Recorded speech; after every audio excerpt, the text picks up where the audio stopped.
ଚକା ବିଷୟରେ ଆପଣ ଯଦି ଗୋଟେ ରାଉଣ୍ଡ କାଟିକି ଷ୍ଟିୟରିଂ ରହୁଛି, ସପୋଜ ଗୋଟେ ଗାଡ଼ି ଛିଡ଼ା ହେଇଛି, ଗୋଟେ ରାଉଣ୍ଡ କଟିକିରି ଗାଡ଼ି ଛିଡ଼ା ହେଇଛି, ତ ଷ୍ଟିୟରିଂ ଏଇ ଜାଗାରେ ଅଛି, ତ ଆପଣଙ୍କୁ ଲାଗିବ ଯେ ମୁଁ ଗାଡ଼ି ସିଧା ଅଛି, କିନ୍ତୁ ଷ୍ଟିୟରିଂ ସିଧା ଅଛି, କିନ୍ତୁ ଚକ କଟିକି ଅଛି।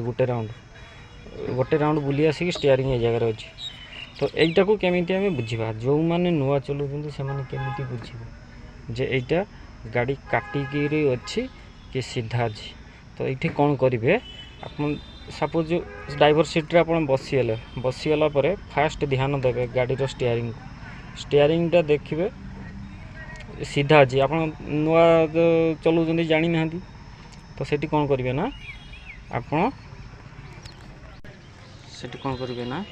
ବେକ କାଟିକିରି ଆପଣ ଦେଖିନେବେ ଚକାକୁ ଚାହିଁକିରି ଦେଖିନେବେ ଯେ ଚକାଟା କେଉଁ ପଟକୁ କାଟିକି ଅଛି। ଆପଣ ବାହାରକୁ ବେକ କାଢ଼ିକିରି ବି